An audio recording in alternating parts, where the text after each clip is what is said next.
Bienvenue dans ce nouvel épisode de notre podcast Planète et Perspectives.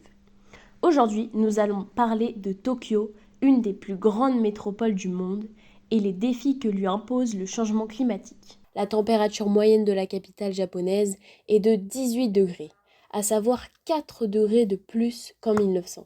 Avec la montée des eaux, des vagues de chaleur extrêmes et des catastrophes naturelles de plus en plus fréquentes, la ville doit s'adapter pour protéger ses habitants. Pour en parler, je suis accompagnée de Lou Fabre, une spécialiste des villes résilientes face au climat. Bonjour Lou.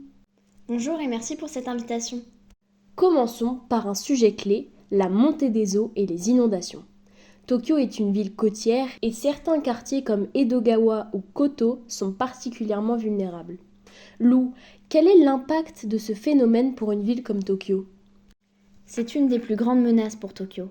En effet, environ 30% de la ville est construite sur des zones basses, proches du niveau de la mer.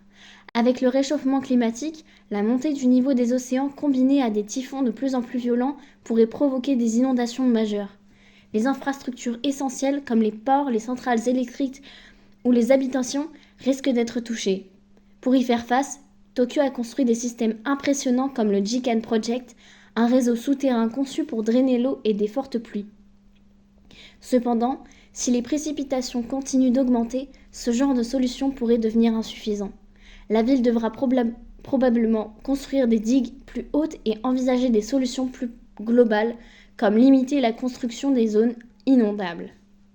C'est donc un défi autant technique qu'urbanistique ? Absolument, et cela touche aussi les habitants. Les inondations récurrentes peuvent rendre certaines zones inhabitables. Passons maintenant aux vagues de chaleur, un problème qui touche directement la qualité de vie des habitants. Tokyo subit régulièrement des températures élevées, amplifiées par l'effet îlot de chaleur urbain. Lou, pouvez-vous nous en dire plus ? Bien sûr, les vagues de chaleur sont déjà un problème dans de nombreuses villes, mais à Tokyo, c'est particulièrement intense.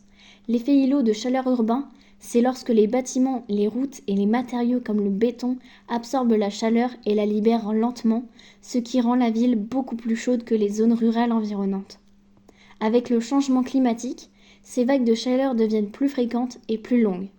Elles ont des conséquences graves.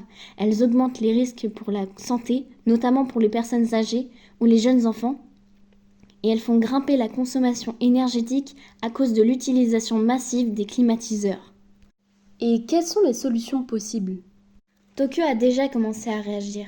Par exemple, des initiatives comme les toits végétalisés ou les murs recouverts de plantes permettent de réduire l'absorption de chaleur.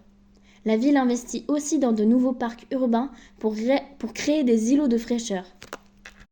Ces espaces verts jouent un rôle crucial non seulement pour réduire la chaleur, mais aussi pour améliorer la qualité de vie des habitants. Cependant, il reste encore beaucoup à faire pour adapter l'ensemble de la ville.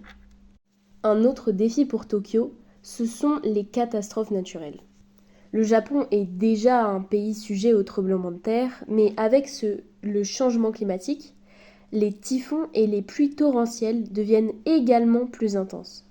Mais alors, comment Tokyo peut-elle gérer ces risques multiples ? C'est un vrai casse-tête.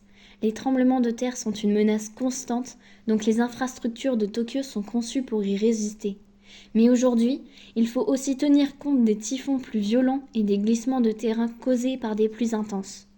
Cela demande des investissements énormes pour renforcer les bâtiments, les ponts et les systèmes de transport. La ville a aussi mis en place des systèmes d'alerte et organise régulièrement des exercices d'évacuation pour préparer la population. Tokyo semble donc être un exemple d'adaptation, mais cela demande des moyens considérables. Exactement. C'est un équilibre délicat entre protéger les infrastructures existantes et investir dans de nouvelles technologies. Cela montre bien que l'adaptation au changement climatique est un effort à long terme. Tokyo fait face à de nombreux défis liés au changement climatique, mais la ville prouve qu'il est possible de s'adapter grâce à l'innovation et la résilience. Eh bien, merci beaucoup Lou pour avoir participé à notre podcast sur les enjeux liés au changement climatique pour l'avenir de Tokyo. Et merci beaucoup à vous de m'avoir invité. Et évidemment, merci également à vous, chers auditeurs, et à très bientôt pour un nouvel épisode de Planète en Perspective.